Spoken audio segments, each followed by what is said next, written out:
Welcome everyone to our second Nature at Noon presentation for fall 2020.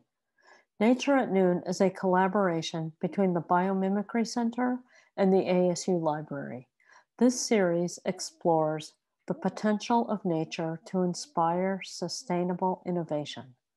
I'm Deborah Riley Huff, Associate University Librarian for Engagement and Learning Services at the ASU Library. Before I introduce today's speaker, Dr. Dhruv Batte, a quick heads up about our third and final Nature at Noon presentation. At noon on November 18th, Biomimicry Center Director Dana Baumeister will be joining us from her new home in Bellingham, Washington, where she will be giving us tips on how to use a biomimicry lens to explore new and unfamiliar ecosystems. You can find out more on our website at biomimicry.asu.edu. And now to today's presentation.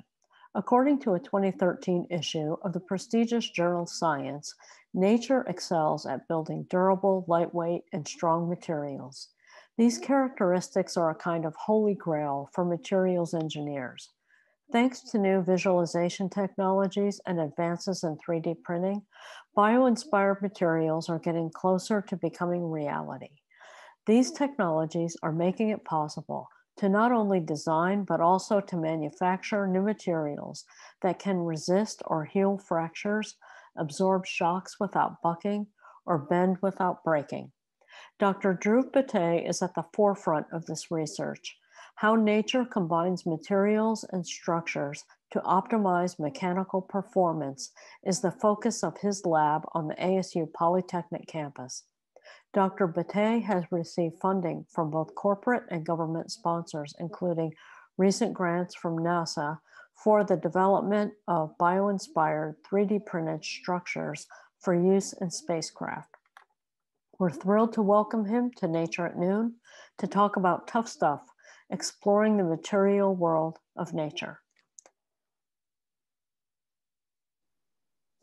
And thanks to everyone for taking the time to be here today.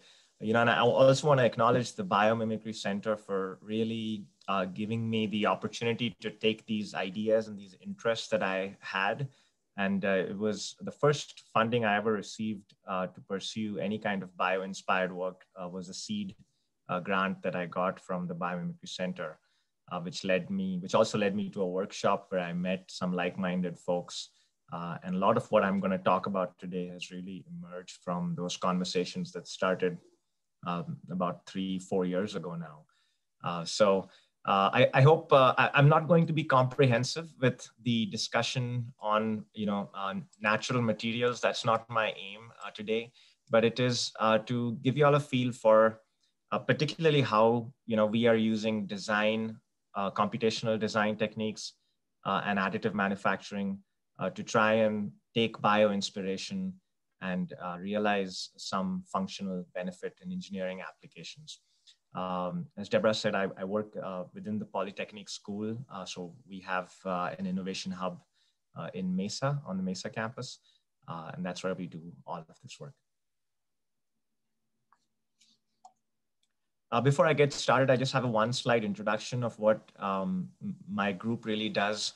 I spent about a decade, almost exactly 10 years in industry after my PhD, and then I came back to academia, joined ASU in August 2017. So today, our group is about 15 students, about equally broken up into PhD, master's students, and undergraduates.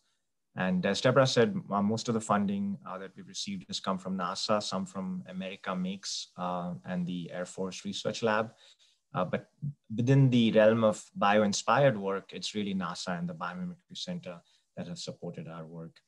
And the work that we do is really at the intersection of three concepts or three different ideas. One is additive manufacturing. The second is this notion of discretizing materials into cellular structures like this one over here. From time to time, I will show a few things on my video. So, for what it's worth, if you can, hopefully you can also see me on the side as you're watching these slides. but that's an example of the kinds of things that we print in our group with our 3D printers, which is quite amazing that we can realize these geometries. When I went to school back in early 2000s, you really couldn't come up with these kinds of designs. So that's part of the reason that I'm so excited to be asking some of these questions and using 3D printing to help answer them. And the third pillar of our work is bio-inspired design. So I won't belabor these points. You will see that running through the course of today's presentation. On the right-hand side are just some, what's happening in our group of late. It's a snapshot of our Instagram that just shows what we've been doing over the last few months. We're a bit heavy on printing right now, less on design at the moment. But that's sort of what we do. And we call ourselves 3DX because the 3D represents space and X represents material or composition. And that was the thinking behind calling the group 3DX Research. For today's talk, I really want to focus, I've broken it down into three things. The first is to talk about, the materials and structures for the future. In defining this, I'm heavily influenced by, NASA in particular, who, in their roadmap call for certain, areas. NASA also, especially the Glenn Research Center group, is very interested in bio-inspired design. Met with them several times. So these ideas really stem from discussions with them, as much as through reading the literature and discussing with academic colleagues. And it boils down, the way I see it, there are all kinds of different reasons why and opportunities for materials and structures of the future. But the two that I want to focus on today is this notion of multifunctionality. Can a structure do more than just one thing? Which in one context is sort of the next step in lightweighting, which I'll talk about in a minute. And then the second idea is this notion of building structures that are tolerant of damage, tolerant of uncertainty. This is for space exploration. If we are to use resources, extraterrestrial resources on Mars or on the moon, we may not have as much confidence in these material properties. So these are not high pedigree, fully qualified materials as we're used to getting on Earth. But even transitioning away from high pedigree materials on Earth may have some benefits, which I'll talk about. So that's sort of the future I'm focusing on. And the way that I want to position this is that we can approach this now maybe in ways we couldn't before if we combine bio-inspiration with computational design and additive manufacturing. And there are two specific concepts, this notion of discretizing design into these tiny cellular structures. Why do I think that is so important? And then the second is the notion of combining two or more materials. Like in this honeycomb, we have Kevlar, the yellow fiber is Kevlar, the black around it is a nylon.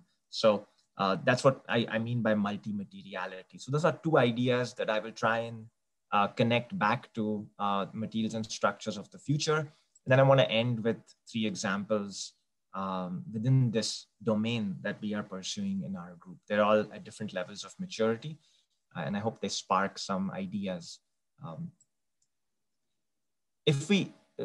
So for the first part of the talk, I just want to talk about the way things have been done and why there is an opportunity with a bio-inspired approach to take this even further. And the first notion therein is the notion of lightweighting. That I'm sure most of y'all know that this is one of the nice things in nature. But if you look at the engineering approach, there have broadly been three phases of approaching this problem. How do I get the lowest weight on a particular component, maybe one that's going to be built onto a rocket, and I want to reduce the payload as much as possible. The traditional approach has been to look at a chart like this and pick a material that has a low density. So we would prefer, for example, aluminum over something that was much denser, like say steel. So that is one way we approach this, is to just pick materials that inherently have lower density. The second one is to try and simplify designs by consolidation. So if we take the part on top It had about 42 components, including these bolts and fasteners and washers and mating surfaces. Can I then integrate them into one part, typically 3D printed, that eliminates a lot of these flanges and can help me reduce weight?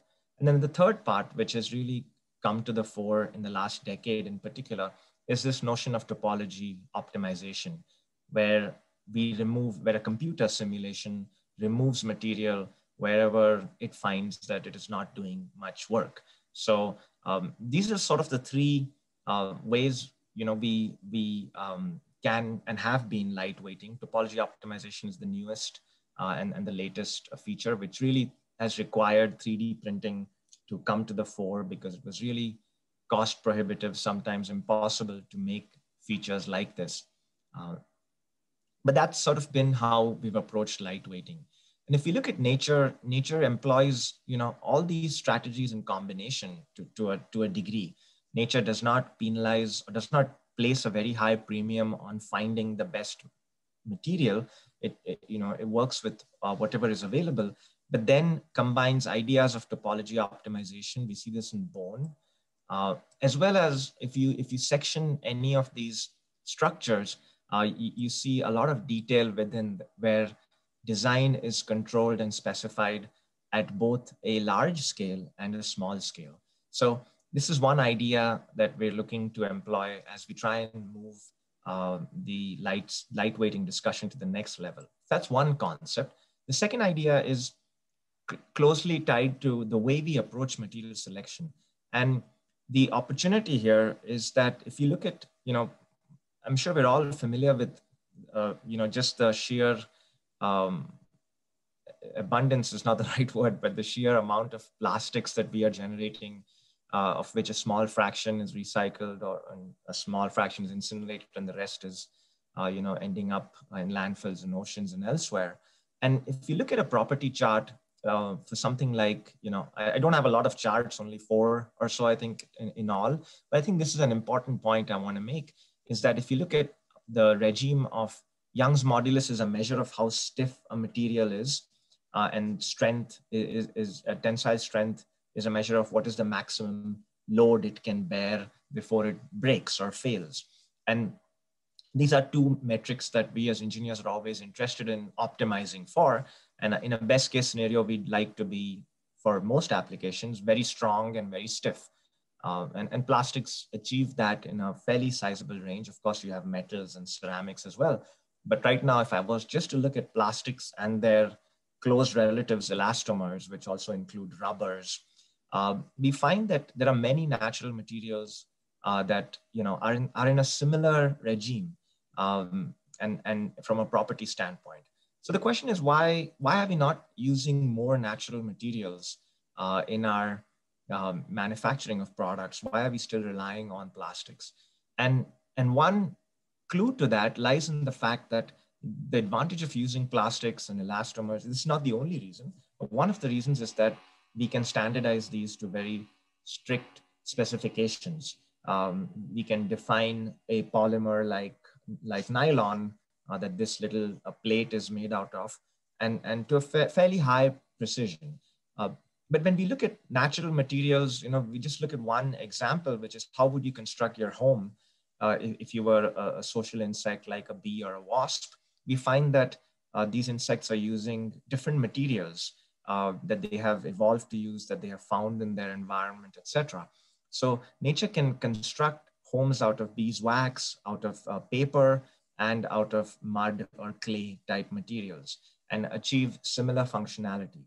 And the big reason nature is able to do that and organisms are able to do that is because they control geometry in very precise ways to counter some of the sensitivities we may have to a material and its uncertainty. So it's quite remarkable that if you look at the material properties for beeswax, for example, and you look at the published literature, there is a wide variation in the material properties for beeswax, whereas we're not used to dealing with that much variation in engineering materials. So that is my second point, right? I said there were 2 points I was going to make. One was minimizing mass. What is the next step?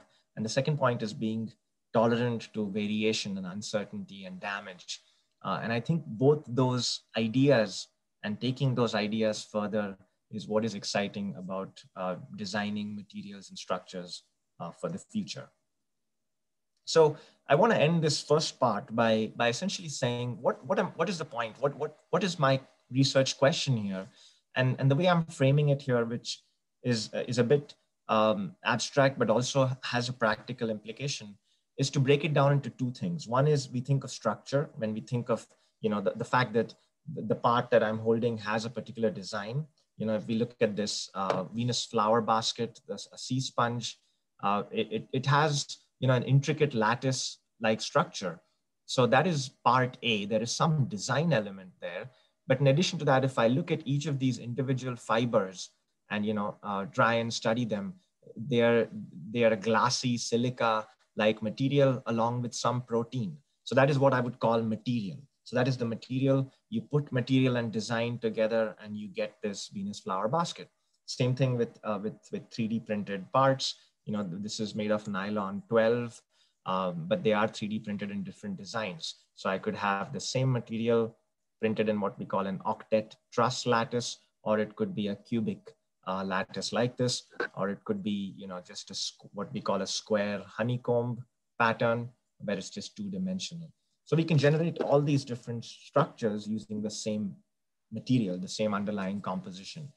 And the four questions that I want to pose today is, what would it take for us to enable a reduction in the material usage that we need in our products by achieving greater multifunctionality?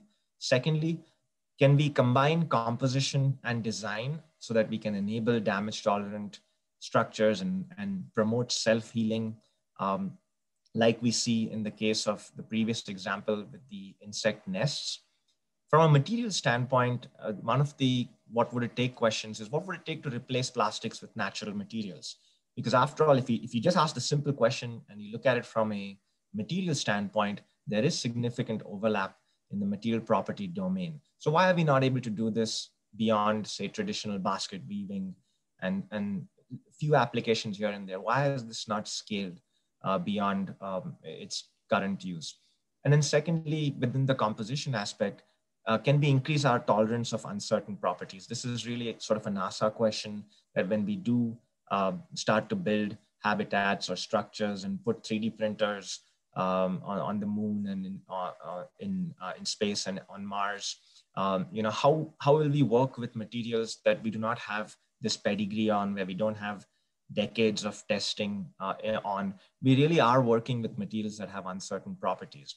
And so the argument I want to make today is that the way to get there is to, or one of the ways at least, is to look at how nature has tackled these problems, because you will recognize, you know, if you've looked at biomimicry, and you will see these notions of multifunctionality, damage tolerance, self-healing, working with natural materials, being tolerant of wide variation, are all, you know, underlying themes within life's principles in the field of biomimicry. So that's why I'm focusing on these questions.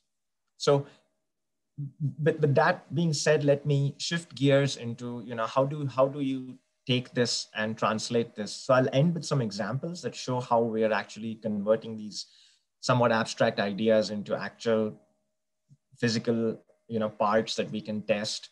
But before I jump there, I just want to bridge by looking at two basic ideas. One is what I'm calling discretization, which is a fancy word for basically getting these so-called cellular materials. And the other is this notion of multi-materiality, using more than one material to achieve your goal. So if I look at, you know, a lot of biological structure is discretized. It is cellular in nature, not just the honeycomb, but you can look at bone. This is actually an aluminum foam, so forgive me for throwing that in there.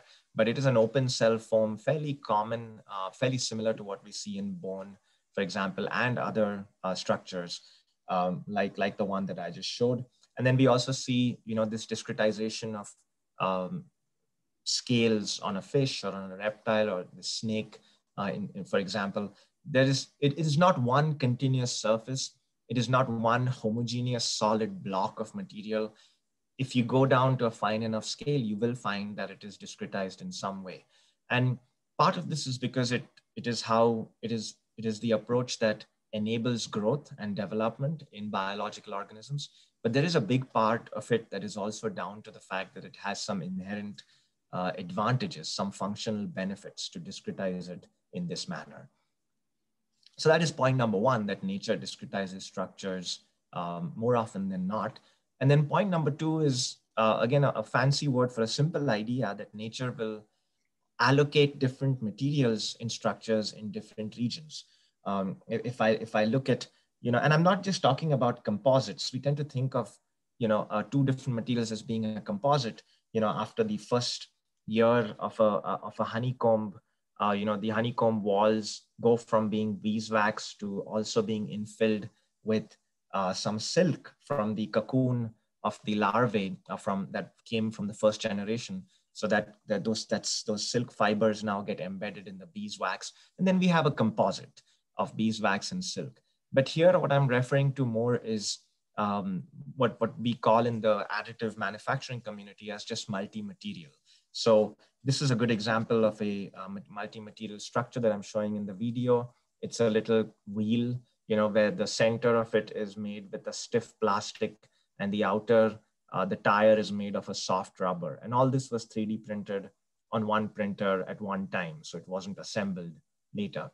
So this is the kind of multi-materiality where we say, the designer says to the printer, in location A, put material A, in location B, put material B, and so on.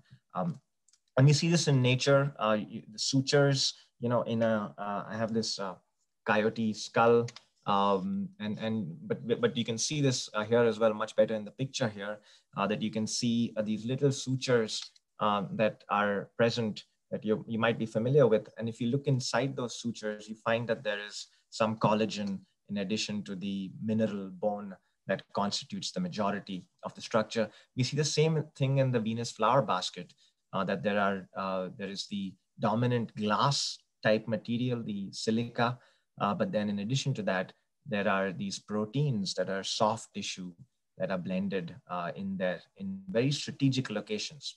So the design of the suture is important, as is the fact that you have some collagen, some softer material right over there. And that is what we want to try and exploit with additive manufacturing. Before I do that, I do want to break down each of these ideas a little more. One of the nice things about looking at discretized structures in nature is that we find that they are periodic, right? So the bee's honeycomb has a very regular hexagonal cell that is repeated fairly periodically across the structure. We see something similar in the scales on snakes, though you will notice that near the head, the shape and size of these scales changes. So it's not uniform throughout, but over significant regions, when you look, it tends to be more periodic. This is a radiolarian that also shows periodicity, though there are some that don't. Which brings me to my next point, that we see a lot of aperiodicity too, where the patterns, the cellular repetition is not symmetric, right? This is an example of bone. This is a pine needle and cells in a pine needle. And this is a whale lady fungus. And this is the little skirt around it that insects often use to go up there and do pollination. And these all have aperiodic geometries. And then we also find that these cellular structures are hierarchical sometimes. We see this in dragonfly wings, where there are thick primary veins, and then there are thin secondary veins. We see this in fruits, where you get one level of division, and then you get further subdivisions within that. We see this in branching arteries as well, where again, there is this primary, secondary hierarchy, which from a design standpoint, typically represents as either being levels within a level or being varying thicknesses, for example. And you can assign thickness 1 to one level, thickness 2 to another level. And the question as an engineer or as a designer is why? Why does nature choose to go periodic in some circumstances and aperiodic in others, and hierarchical in others still? And I'm going to pose a lot of questions today. I don't have all the answers. There are some reasons why that I think are agreed upon in the community, but there's a lot more to explore here than I think we know well. And this is one example of that kind of a question. My point, however, is that once we identify these concepts, as I will show you in a bit, we can translate them mathematically and implement them into computational design. So therefore, that is the important step, to try and apply mathematical terms and mathematical language to biological structure as being a bridge into computational design. One of the reasons we like looking at cellular structures in nature is because they have so many uses. They are used for reducing weight, of course, but they're also used for absorbing energy. When a citrus fruit falls to the ground, the skin of the citrus fruit is really composed of these open cell foam type cellular structures that prevent it from breaking. So they are able to absorb that energy. They arrest cracks. The Venus flower basket does that very well and can handle damage. They also provide sources for transport of fluids or for managing heat, or for, as in the case of the blue morpho butterfly, you have this cellular structure that is essentially giving it its color, its structural color. There are also some examples of it being used for acoustic absorption. So a wide range of applications can be accomplished with cellular structures. And now the beauty of this is, if you are making a heat exchanger for an aerospace a vehicle, why make it just a heat exchanger? Why not make it a heat exchanger that also is part of the structural component of a bracket that is holding up the payload? So now you can, instead of having two different entities, one that is load bearing and another that is a heat exchanger, you can put them both together in one function. And nature is a great example of that. The toucan's beak comes to mind.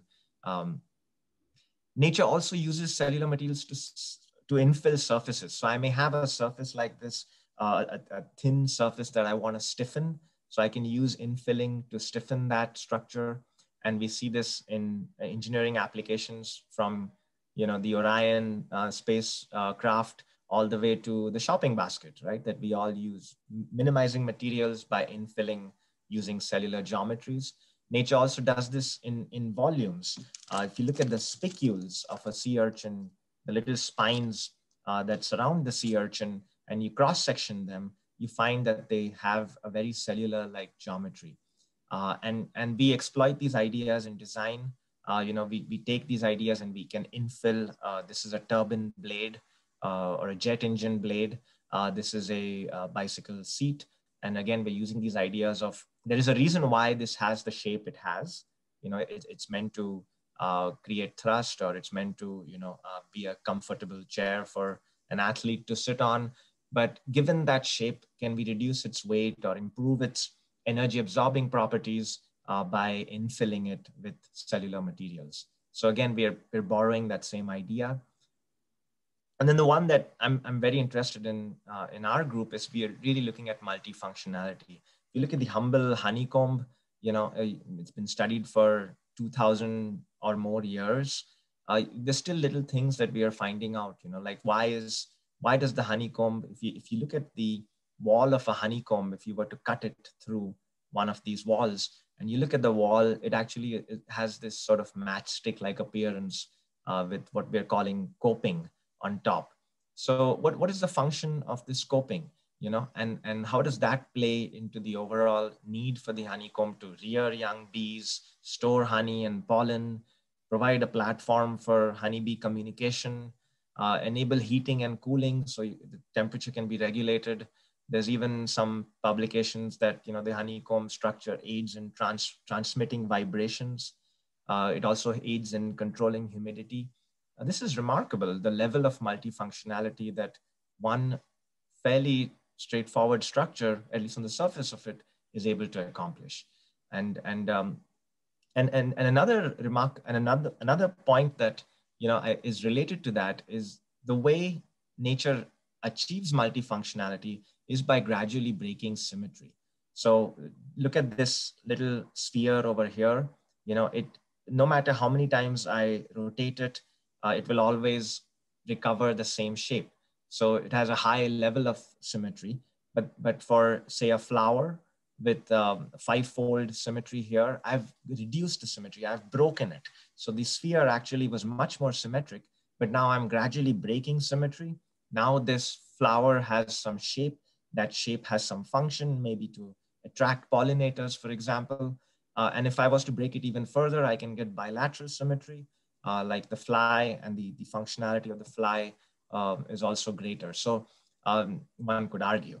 The point being that symmetry breaking is actually enables more functionality. And this is somewhat of a theoretical concept, so I won't belabor this, but the point I want to make is that it is by breaking symmetry that we create functionality, even in engineering design, or everything would just be a blob of material. The way we create functionality is by starting to break symmetry. And the important point in nature is that the origin of large-scale asymmetry, like we see in bilateral symmetry in the housefly or the fruit fly shown here, for example, lies in asymmetries at smaller scales. So there were some asymmetries that were broken, or some symmetries that were broken at a smaller scale that yielded eyes, for example, legs, wings, etc. So this notion of manipulating geometry at a smaller scale to then realize functionality at a larger scale is the point I'm trying to make here, and something we can do and are doing with additive and with computational tools. This is an example of a structure. It's just a fictional or it's a proof of concept idea where there was a thermal field imposed on this structure. So the temperature distributions provided. You also have a fluid going through this structure. Could be water, could be oil, and it exerts a pressure.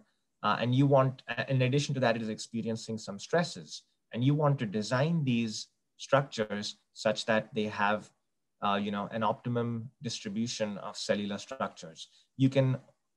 It is much easier to achieve this when you discretize geometry at the small scale, and then you can tweak geometry locally to give you the performance that you're looking at for on the global level.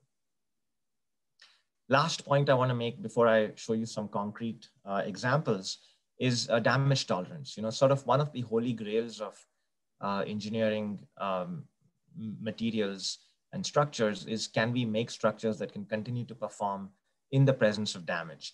And the example of the dragonfly is nice because the wings of the dragonfly actually cannot regenerate. So when they are damaged, the question is, how does the dragonfly keep flying?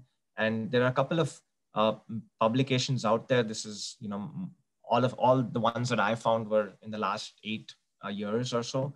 And the arguments are along the lines of these veins that you see on the dragonfly actually arrest a crack, so it prevents it from propagating. If this was one continuous membrane and it started to tear, the tear would propagate right through that wing. But the fact that it's discretized into individual little cells with veins acting as arresters of the crack is one way that the wing manages to perform. And there's been some work on looking at insect wing damage and how the insect is able to compensate for that. But in addition to that, part of the compensation mechanism owes to the underlying geometry. This is one argument that is not just for dragonfly, it's been made for many structures. And in addition to that, of course, you have self-healing, which is another powerful mechanism. And again, is on that holy grail path for engineering materials and structures. So having said all of that, which was fairly abstract, I want to try and bring it home with some specific examples. Just to recap, the points I'm trying to make is that the materials of the future and the structures of the future are likely to be multifunctional and have this tolerance for damage and uncertainty.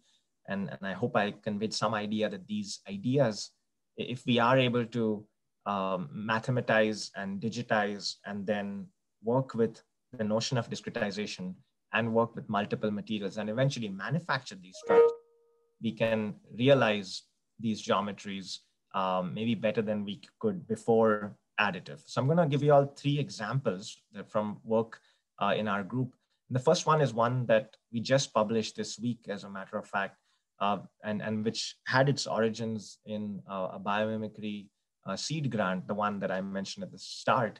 And that was looking at honeycomb core. Honeycomb core is used in honeycomb panels that are used in a lot of aerospace applications. For example, if you the next time you get on a plane, sometime maybe not as soon as normal, but whenever you do get on a plane and but even otherwise, you're familiar with the overhead luggage compartment and the door that you close to close the luggage compartment. If you were to break that door open, you would see that it's composed of honeycomb paneling. And the reason for that is because it's a nice way to stiffen continuous flat panels without increasing mass. I had a student, his name is Derek Goss. He was a master's student. And for his master's thesis, he decided to look at honeycomb. And, most people would say, why are you looking at honeycomb? It's been studied for so long now. What more are you going to learn from it? But Derek said, I'm going to use some of these digital tools and see what else I can find out. So the first thing he started to notice is when most of us design honeycomb, we're not really designing the corner. We take the corner for granted as a sharp corner. If you see honeycomb panels, they're designed as sharp and not much emphasis is placed on the corner radius. But that was the first thing we see when you look at it under the microscope. These were made at the ASU B lab. We see that there are very clear radii at the corners. There are significant radii. And when we zoom in, these radii appear. The second one I already mentioned, this was the second feature called coping that he noticed. Others have noticed this in the literature as well and pointed it out. So we tried to get some measurements on that coping. And then the third one, again, something that has been pointed out is the fact that, the bee is one of the rare social insects that actually builds its nest in arrays. So there's a top array and a bottom array, or a front array and a back array, but top and bottom here. And the way it interfaces is along these zigzag pattern that in reality turns out to be shaped like this. There are three rhombi that meet at one corner in the middle.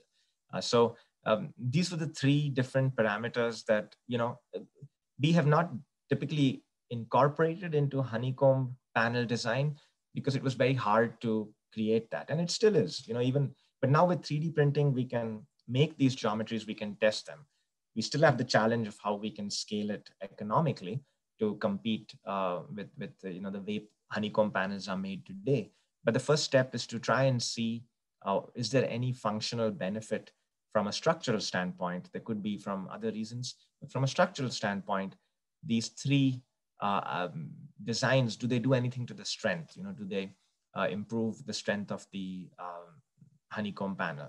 So we essentially did something that we always do. We have 4 steps in most of our bio-inspired projects. The first is to digitize the biological structure. The second is to recreate that design, not copy it, but extract the main design principles and create designs that build on that. The third is then to 3D print these structures. And in the end, we want to test these structures. We can also go from design into the computer and simulate these. We don't have to print and test, but oftentimes if we're interested in highly nonlinear behavior, it sometimes is much easier to just print and test than run a complex simulation that requires lots of assumptions. So we often use both techniques, but today what I'm going to show you all is some of the things we learned from testing. This is an example of the kind of digitization we do. We use different instruments, a scanning microscope that we can then teach to find edges, and then it can calculate several different geometric variables, like this one, cell diameter, wall thicknesses, corner radii. We can also use CT scanning. So this is a CT scan that actually goes through the thickness of each of these honeycomb cells. And when Derek found the corner radius, we wondered if it was staying that way all the way through. So we sent it to our collaborator, Professor Nick Chawla, and his student, Sridhar, looked at this on a CT scanner and said that on the very top where the thicker region is, there is a pretty large radius. But as you start to go in, that radius diminishes and it sort of stabilizes at about a corner radius of 0.8 or so to 1 millimeter. And finally, we looked at the coping, and I'm just showing you some select results. The paper has all of them, but you can actually measure the thickness of the wall, and it's fairly stable, but at about 116 microns thick. But when you get to the very top, there is this ballooning mushroom matchstick-like effect that we have. So what Derek did is he then, took each of those parameters and designed these honeycombs of different types, and then 3D printed them. So each 3D printed honeycomb panel had some combination of design parameters that were inspired by what we saw in nature. And then we conducted tests on them. This is one particular test. We also did compression, but I'm just showing bending. And one of the things that we discovered, one of the most interesting results, was that that tiny coping radius increases the bending strength. So the peak load that this honeycomb can experience before it fails greatly went up, even after accounting for the mass. Because when we add a radius, we're adding a little more material. So we discount the mass and we compute the strength per unit mass, but we still find that it is worthwhile investing in that tiny coping radius because it increases your strength. So this was one of the interesting findings that, had we not taken a bio-inspired approach and asked why does nature have it and then designed for it, we may not have discovered. And, we also, there's much more. We've just scratched the surface on this, but this is on the left-hand side. This is a man-made, honeycomb that some folks make out there with beeswax. So they pour beeswax into these molds and essentially give you a hexagonal honeycomb. And this is the, bees' natural honeycomb. And we had both of these brand new pieces in the bee lab at ASU. And over time, just by contacting a table or people touching it, the tops start to fray. But that never happens with the honeycomb. So the damage tolerance of just having that little coping on the top is also very evident in these two pictures. I'm running a little over, so I'm just gonna rush through two more ideas. One of the points I made earlier was that if we can look at structure in nature and quantify it mathematically or describe it mathematically, we can then integrate it into computational design. And this is an example of that. Going back to that question, why are some structures aperiodic in nature? Some structures are periodic. We can write code in MATLAB, import a point cloud, and we can vary this point cloud to either be completely periodic or to have aperiodicity in it. And at the end of the day, we can create structures that look like this, the lattice on the right-hand side. We can smoothen it, make it foam-like, and then we can mesh it for analysis or for 3D printing. But the point at the end of the day is that we can start off with something that was periodic, and we can gradually perturb that geometry. So this is work done by one of my undergrads, Dan Anderson at ASU. And he starts off with something like this on the bottom, a simple cubic structure, applies a slight perturbation. It starts to become a little aperiodic, a little more. So by changing one variable, sigma in this case, he is able to gradually increase the aperiodicity. And we can do that with honeycombs. He's done that with all kinds of shapes. Why would we want to do something like this? Because it affects mechanical behavior. So if you look at this top right structure, it is a periodic square.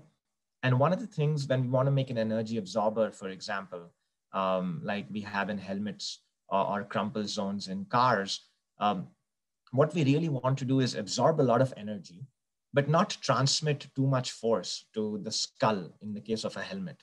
So what we're seeing on the right-hand side is when we have a periodic structure like the square, we absorb a lot of energy, so that's good, but we transmit a lot of force.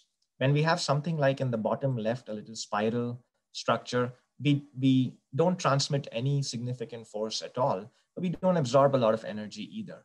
So the question was, can we find something that absorbs same amount of energy, but reduces the force? And as we start to play with, breaking symmetry, we start to notice that that is possible. We don't have a very high force transmitted in this bottom right picture, but we are able to still absorb significant amount of energy. So this is one way, by playing with the level of periodicity in structures, we can tune and tweak our properties. We're doing more work here, but this is the result that we've published so far. The last thing that I want to show that's also bio-inspired in our group is the use of multiple materials. This is one example where we have a stiff polymer around the outside and a soft rubber-like polymer on the inside. We've also done this with composite fibers and with an Ultimaker machine. And we can also do this with modular systems. So this is, the beauty of 3D printing is you can essentially have multiple heads and combine materials and even print water if you wanted to for some reason, and create structures like I'm showing in the top right here, where you have 3 different materials. One is a paste, which is made out of a ceramic material slurry. The other is the traditional plastic, that's the black one. And the transparent material is silicone gel that is very soft and squishy.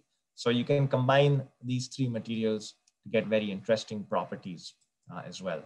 And what we're currently doing and working on is combining the computational tools that allow us to get very varied geometries, and then combine 3D printing that allow us to realize them. So here the black is the soft rubber-like material, and the blue is a hard, stiff plastic.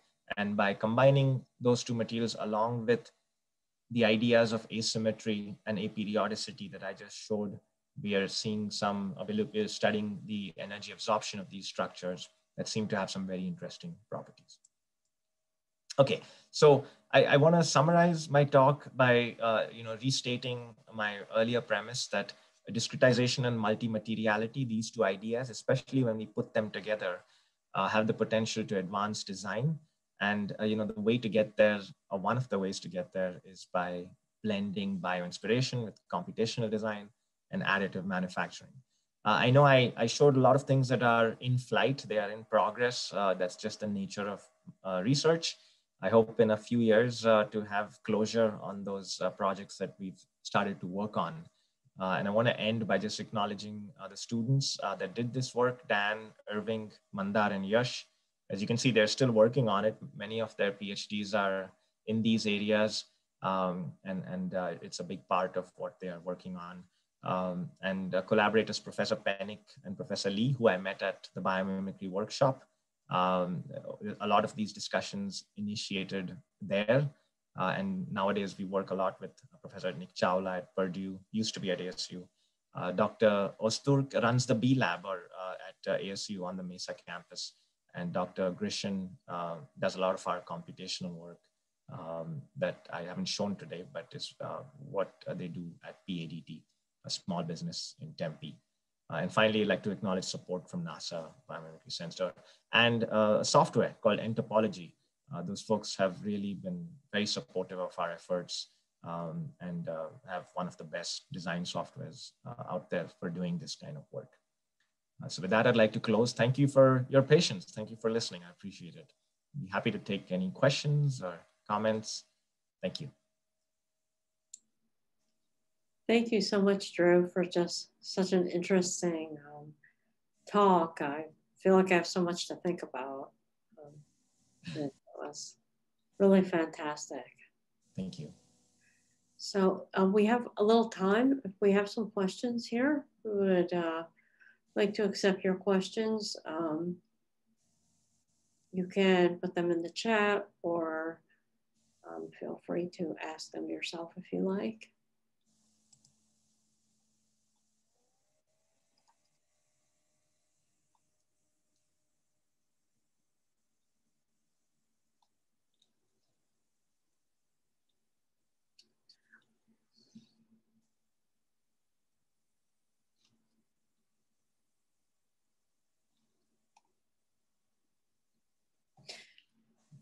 Okay, I have a question, Drew. What would you say what inspires your you and your students most is is it mainly developing new materials for environmental concerns, or just for, um, having new structures that anticipate problems? I think the latter. We at least we started off, writing proposals and looking for collaborators that had existing engineering challenges where a bio-inspired approach might help. And that's why we sort of narrowed down on multifunctionality and damage tolerance as two areas where, folks in the aerospace industry in particular, but even a couple of local companies that are interested in this have approached us, and we're working with them. I shouldn't say have approached us; we've approached them, and they've been okay to have us work with them. So but that was how we began in 2017, 2018. Over the past year, we've started to also say that the same approach can, help us answer some of these questions with why are we so dependent on plastics? I submitted a proposal.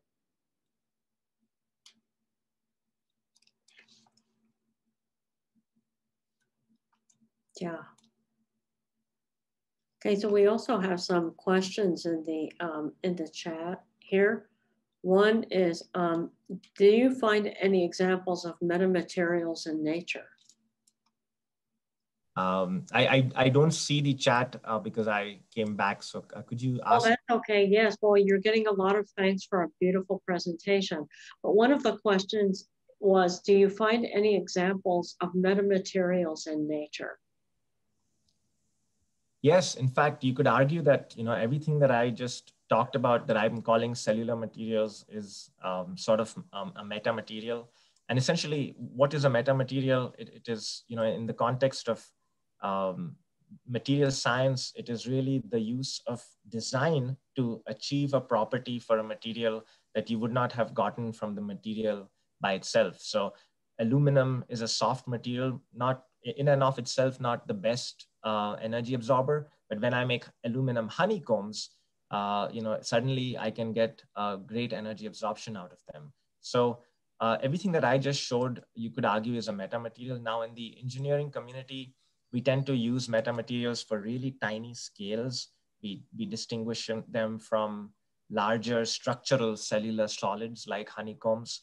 But that is, semantics. But from the way I see it, and is that all of this, the trabecular bone, the honeycomb structure, the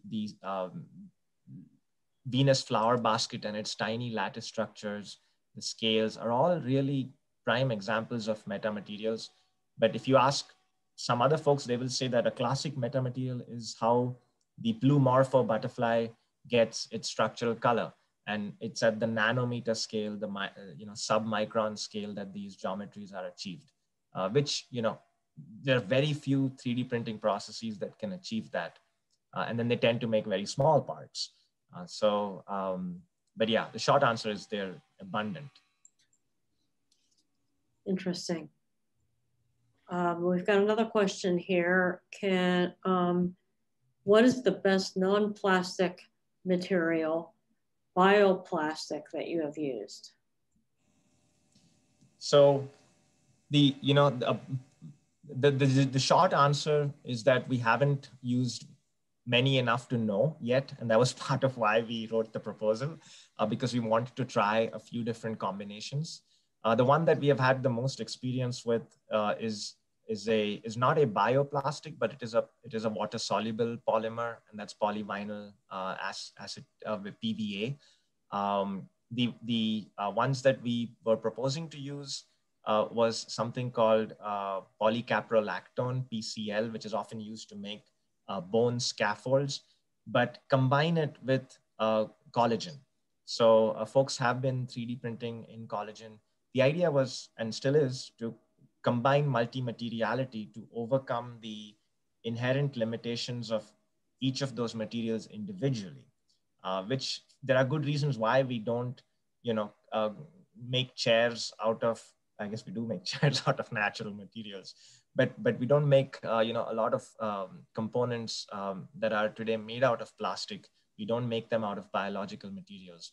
Part of that is down to the properties. Part of that is down to the uncertainty in the properties. So the proposition that we were trying to make and are working on independently right now is to combine a stiff material like polycaprolactone, which is brittle but hard, with a soft material like collagen and similar derivatives that is much softer. Okay. And then one person has asked, can you please re-show the slide on beehive structure and the different uses? There you go. That must be it. I think this is the one where I point out all the different structural elements. Mm-hmm. Yeah, corner radius. This is the coping, and this is the interface. And when we started looking at this, there were some things that we did not include, like the fact that this corner radius evolves from top to bottom. So there's still more things to be examined.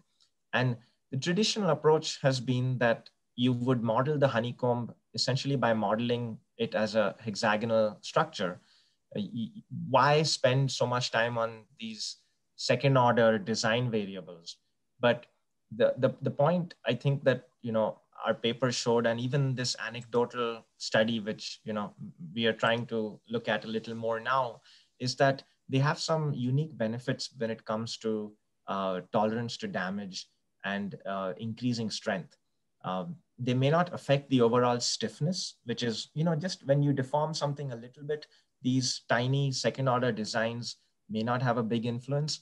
But if you want to create a structure that is resilient, this is now speculation on my part, but resilience seems to depend on nuance, and how these corner radii have the effect of reducing the stresses. The corner radii or the coping has the effect of minimizing damage that comes from interacting with the environment around you. So I think a lot of computational work has been very focused on stiffness. How stiff is it? How stiff is it? Under low deformation. But the interesting problems, and the reason we can do that is because we have a very high degree of confidence that when I get a bottle like this, it's made out of aluminum or steel that meets a certain specification. And that's great. And there are obviously many applications for that. But I think if we were able to relax our requirement that it meet a certain specification, these second order nuances would need to be thought out, designed, and incorporated to compensate for those uncertainties in material behavior. Yes. I'm sorry, I'm just responding to that chat. Yeah, right. One that she's looking for. Yeah. So there's a very nice book. Hepburn has done so much research. You search for honeybee papers from a material scientist or mechanical engineer's perspective.